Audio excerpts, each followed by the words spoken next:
Alright, howdy peeps. I wanted to come on. I ain't got a picture for tonight. I got plenty of footage, but I ain't got time to edit and everything's a mess.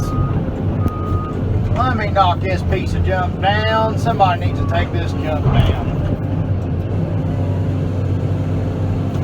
Daggone locust tree. Sitting there hogging up sunlight. I have I know the live feed last night was boring. I just wasn't feeling it. So I wanted to apologize for that not being worth a hoot. I just was not feeling the live feed last night. But it brought on conversation. There's this boy on here, Nelson Stout. He comments on a lot of my stuff. Very good YouTuber, very good support of the Larger Weight channel. And he got to talking to me last night about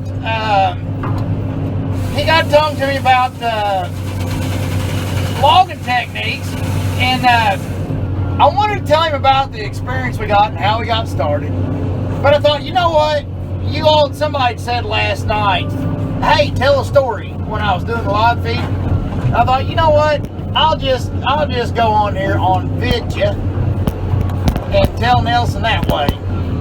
So Nelson, buddy, this is for you, okay? Basically, Nelson, he asked me about the impact style logging on mechanical logging. You know, he's the type of logging they do. They're kind of the tree hugger capital of our state. So they got a lot of concerns about residual damage when you're logging. And of course, I can tell him till I'm blue in the face that a boom is better than a cable skidder. But I got to thinking, he ain't known me until we started YouTubing. So how would he know that I even know what I'm talking about? So I got to thinking I would kind of come on here and do a little story time about how Mom and Dad got started into this business.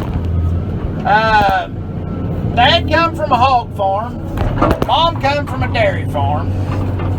And they just kind of, basically, Dad had a lot of brothers. They had a big family. They had a lot of brothers, and not all of them was farmers. So they kind of got into their own thing, but they was kind of close-knit. See these two cherries here? I got to protect them bad boys. And I already bumped one. Son of a buck. Here I am trying to talk about residual damage, and I just bumped that daggone cherry tree. But, so anyways, they decided to get into logging. Dad and, actually Uncle Greg got Dad into logging. Dad was into custom bulldozing, and him and Greg kind of bulldozed together. And then, Dad cleared the farm off that he bought trying to make a little land deal. He got, try to buy low, sell high type of thing. Well, fell in love with the farm, and that's where we live right now. Well, they was logging off the farm. Some of Mom's family was loggers, and Sissy and Ray Harding, they was loggers, and they come in and logged off Mom and Dad's farm. That's part of Mom's family. And, what you son of a nut.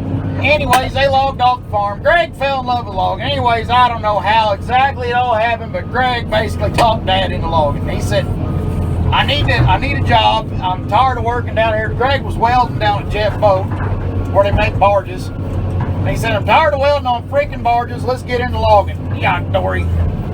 What's that daggone poplar tree? You get this time of the year, you get within 2 foot of a tree, you're going to knock the bark off of it. So anyways, I think oh, what's that cherry? Bastard. You can't hardly get this wood out there without bumping. Yep, I bumped a little nick out of that cherry. Let me see if I can set this on top of the pile. I just let them just knock that cherry tree down. Yes!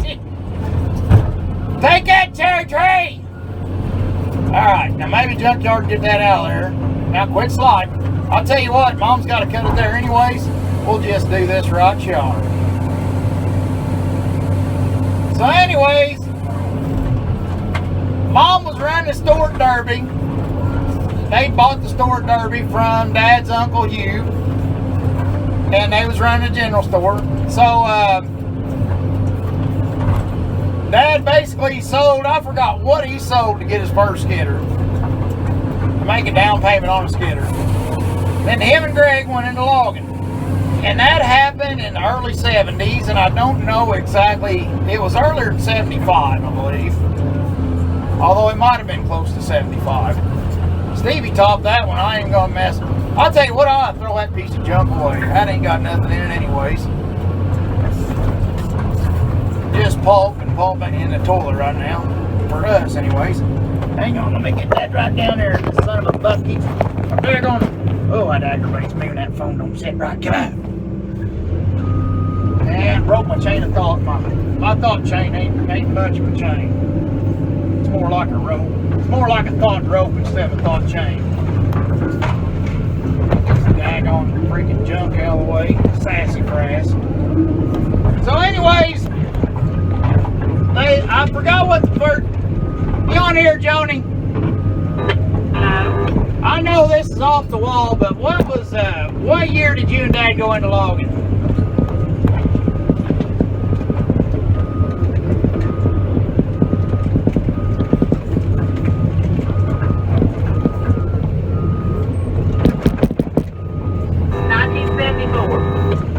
That's what I figured. Okay, what was your first skidder? It was John Deere 440. What letter? I'm pretty sure that it was an A. Ray Hardy, no Ray Hardy. I believe that it was an A. You have to ask Phil. Okay, that's the one that got down the cliff and Greg got spooked up and stuff like that. That was the year we didn't keep it very long, and then we bought another, and I think that was, I believe, a B, probably, which was a bad series. We went through, I don't know, we went through transmissions until the warranty ran out. We got rid of it too. That's the one that the transmission kept going out every 11 months, right? Yeah, that's right. And I think it had a 3-year warranty, so I think at the end of 3 years we traded in on another new one. And I believe the first two, I believe, were 440s, and then I think we went to a 540 on the third one. Now the second one could have been a 540, but I think it was 442. Man, and hey, that's what Jimmy Austin had, ain't it? That's like a damn little tractor, ain't it? I don't remember ours being that small, but I guess it was. Oh man, I crawled on Jimmy's that time and it was tiny. Hell, it's like a little tractor. Yeah, it was. There wasn't much. So anyways, they started... Any model had that long nose on it, Wade. Yeah, and it was the one that didn't have the power shift, right? Yeah. Like you said, like crawling on a farm tractor with a blade on it. Yeah, that's what I thought. Just like it was a little 3-cylinder, wasn't it? Yeah, they might have been 4s. Okay. So anyway... Well, you realize they were replacing farm tractors. Farm tractors didn't have winches on them. Yeah. The big technology there was the winch, wasn't it? Stevie, what is this? You missed a daggone gum tree right in the bottom.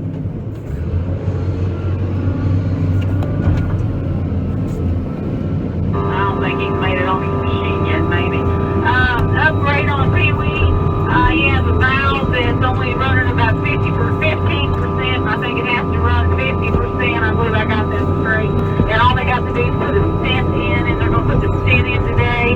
And if the regular doctor comes through then and says that the pneumonia is improving, he's coming home today. Cool. And Danny told me one of our Mexicans got killed on one of the tractors up here mowing the road yesterday. Oh man, tractor roll over? Yeah, he hit a goddamn... Stevie's in a service truck, and he said Stevie rides again. He's coming back to service truck. I assume the brush hog didn't get him, the tractor did. He dropped it in a sinkhole he didn't see, and it threw him off. They're not wearing seatbelts. Damn.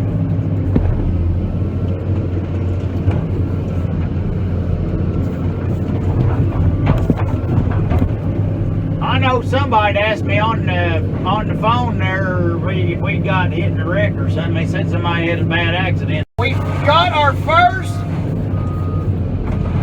and Big Daddy loved home light. That's what he always used, the home light saw. He was big on his home lights. And at some point, I think Steel finally made a saw that could compete with a home light, and they switched to Steel. I think we had one timber cutter that used a McCullough, but everybody around here used home light. You know, hardwood and the way this hardwood cuts, I get Westerners ask me questions all the time about our saw setup, our bars are short, saw motors are big and stuff. The way hardwood cuts and the way Western trees cut is two way different programs there. The wood's different, the geography's different, everything's different. So your setup is altogether different. Stevie, what is this? Stephen Billows, what had happened to this cherry tree? So basically, broke my daggone chain of thought. So basically, it was a little different the way, I know Bucking likes his McCulloughs, but I don't know nothing about them. I can't enlighten on either way. I don't know nothing about McCulloughs or even the damn home lights that everybody was nuts about. Well, there you was talking about wait them old 540 long nose. They had the 6-cylinder in them. Some of them had turbos on them. Back in the B days or? A model. Even in the A model? Yeah, they come out with the 6-cylinder in there. So anyway. One we have with it, and they had the power shift that was up on the dash.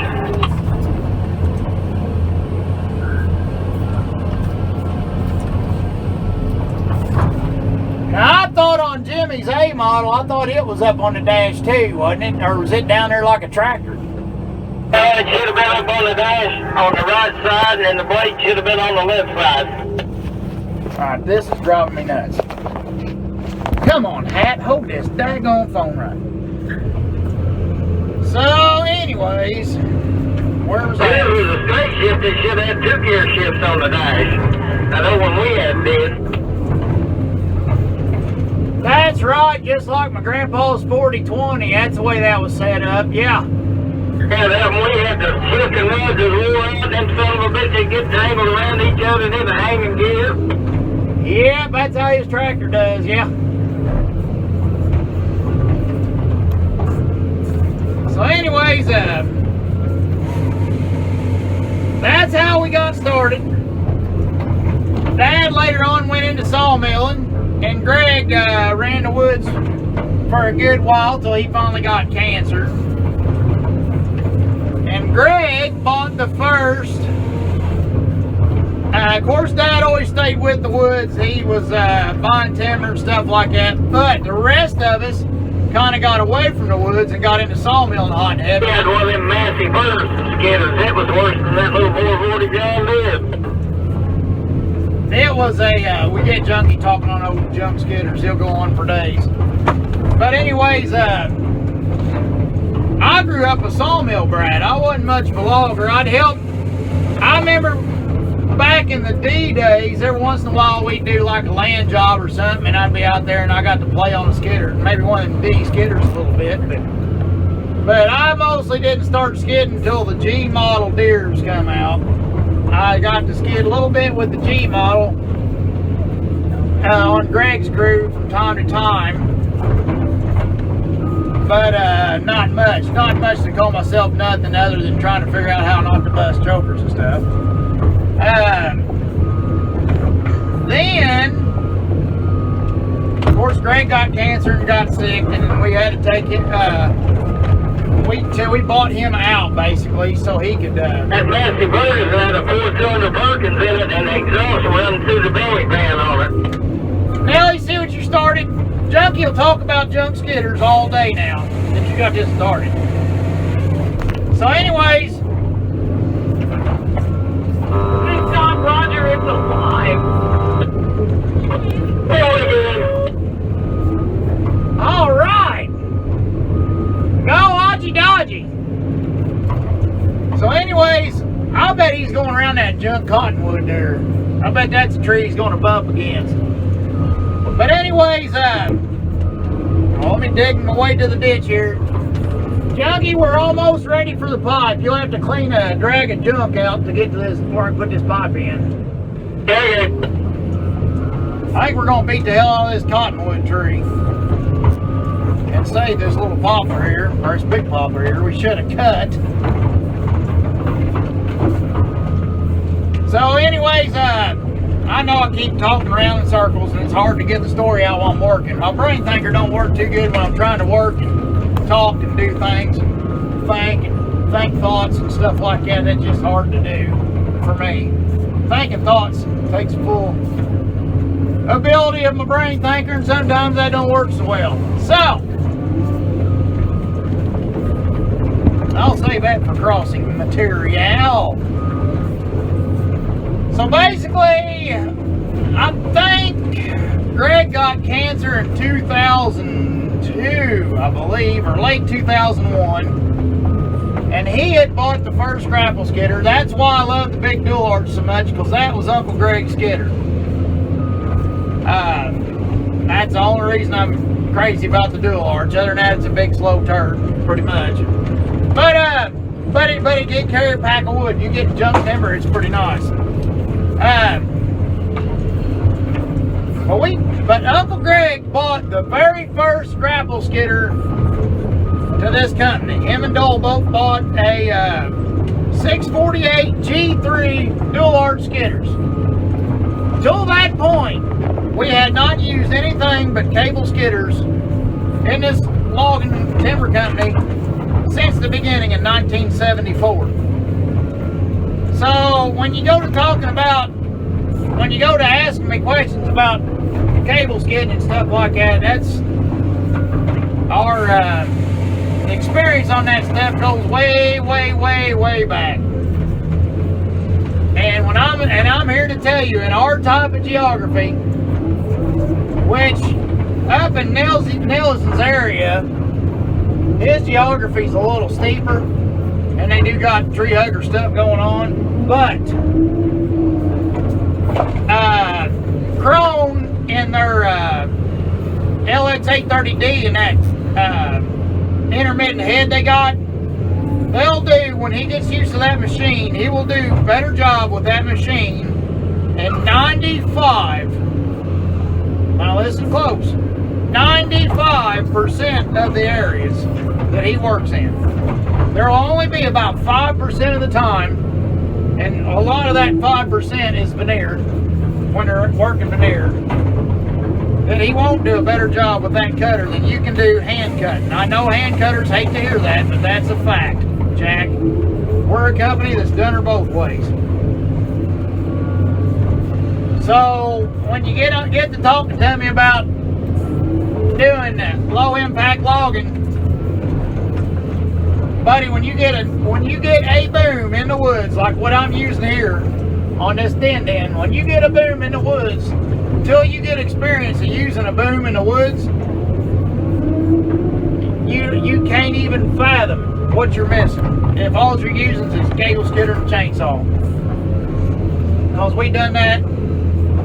We didn't even use a grapple skidder on the woods till 2001. So from 1974 to 2001, how many years of cable skidding would that be? That would be, oh God, math. Oh boy. Let's see, 1974, 75, 25, 26, 27 years. So for 27 years, all we ever did was hand cut and cable skid. And when we bought that grapple, till about 2013, all we really used that big grapple to do was forward wood. Was just drag stockpiles of the boom. So that's another 2001. Well, I'm gonna have to mat this bottom down here. It's soft. 2001. I don't think I got any of that shit topped, Raji. The stuff over here where I'm at's topped though. We got a crossing to build. From 2001 to 2013, all we ever used was chainsaws.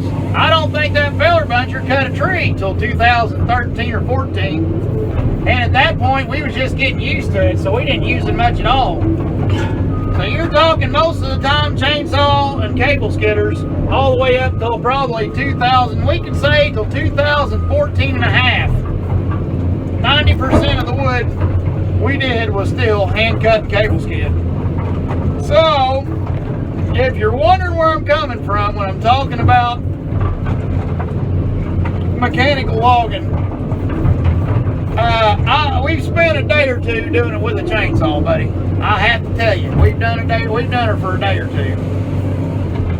And so now that we're at the point we're at now, we've done her both ways. And I'm telling you, mechanical, 100% mechanical is the answer. And whether you do it the way we're doing it with the din or you get a feller buncher with a boom on it don't matter which way. You have to have a boom. When you get that boom in this select cut timber, it opens up windows that you never even knew was shut. And the way production has to be moved nowadays just to stay in business, probabilities against you. If you're moving production like you need to thrive in this industry, and you're still doing it by hand cut, your time's against you. Eventually you will get killed, I promise you. There'll be very few makes it through to live to be an old man. Moving at the rate, at the craziness we all move today. I tell you what, I remember when we got that little single arch grapple skidder. You know, we always had a mentality hand cut. You had a cutter and a cable skidder. And if you was training in a new guy, he was topping. So you'd have a cutter, topper, and a cable skidder. And the topper just kind of be your catch-all. He'd pull cable sometimes and do stuff. But he was mostly a cutter in training, you know. The only way you can train a timber cutter is topping pretty much for so long. So they can see all the situations that happen. But you want to add danger to cutting timber, and you want to turn the stakes up one good time, you trade that cable skidder out for a grapple skidder. And you put a good skidder man on that grapple skidder, you talk about crying uncle. Now you'll be crying uncle at the end of the day. That grapple skidder don't slow down like them cable skidders do when you're hooking up. You son of a biscuit! Son of a dog! Son of a... Oh! Damn it, Stevie! Hang on, let me go throw my chain on real quick. I swear I throw a chain on about 4 times a day. I have to re-put this chain on in this daggone aggravating stuff. Son of a biscuit. Son of a...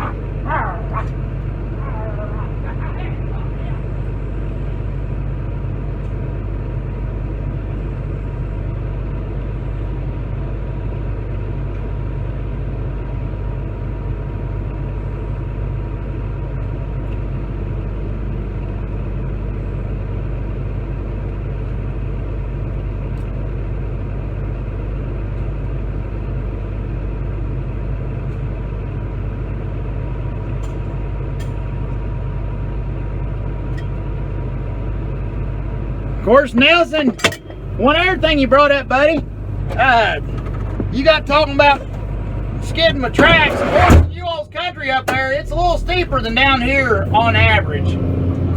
So you all track skid more wood than what we do. But what we used to get into was a lot of, when we was hard up for moolah and stuff like that, we would skid, we would get in a cash crunch and have to skid out flat, rotten jobs with the bulldozer just so we can keep the cash flow up, you know. And of course, you're talking about going through undercarriage and stuff. And of course, that's not to mention the steep ground. You always get the steep ground where dozer skidding is pretty nice. But now a leveling feller buncher with a reach on it and the proper head, which varies depending on what kind of timber you're in, that thing will do way more than a bulldozer will do. I promise you. Now, you'd have to talk to a West Virginian to get a real good experience on that, because they could probably tell you times that you need a dozer. When the hills get long between the benches, you know, too long to shovel with the feller buncher, you know, then maybe your dozer like your Cat 525 would come into play, or something along them nature, you know. But I'm here to tell you, it don't. From our experience, from what I'm guessing right now at this point in our time here, I want to say I'm gonna throw that chain off again. I ain't waiting for my tensioner. Come on, tensioner. There we go. I want to say I believe this din can do a better job of skidding against the cable skidder. 95% of the time. The only other 5% would be when you're way down in the bottom, way down in a deep dark hole, and that cable can come out and get farther than that din's reach. But a lot of that is only tied to the fact that I got triple grouser pads. When I get my doubles on here, that I learned from Alex, from West Coast Logger, when I get my doubles on here, I'll be able to bridge the rest of that 95% gap. I think I'll turn that number closer to 99 or 98% of the time. This thing is better than a cable skidder in them situations. Now, our timber ain't as bad, so I ain't comparing our cutter, our feller buncher, to a timber cutter. You know, it ain't like a track buncher would compare. You know, a track buncher would be better in rougher ground than we're usually logging. Where we ain't logging enough of it, we just go ahead and do it by hand. You know, we can still use a din in them situations. We just hand cut, throw down to the din the top, you know. Just up them and the din on top. But in our situation, I think that rubber tired cutter is at least 85 to 90% of the time can do a better job of cutting timber. Yes, I said a better job of cutting timber than a hand cutter. Now, you're looking at these rough stumps here looking right now, but Stevie just started on that buncher yesterday, so this is his first day, so he was getting some high stumps and stuff to try not to bust anything, you know, and try to figure his head out. But once he gets his head right, you know, and cutter man takes his time, he can get low stumps down there on them skis. I know I got a buddy in Tennessee that took the skis off of his head to get way, way low. But you'll be able to do, once you get used to it, it'll be able to top the hand cutter most of the time, unless you're working predominantly veneer timber and stuff, where, you know, unless the wood is small, you're going to have to hand cut it anyways for value of the wood, you know. But just my little input there, buddy. So when I'm talking about not mine necessarily, but the company, when I'm talking about company experience with logging, our experience goes back to the days before John Deere made a power shift transmission in a skidder. If that helps you any to decipher my bull mess at you, buddy. Have a good one, guys. It's time for me and Junkie to put this pipe in.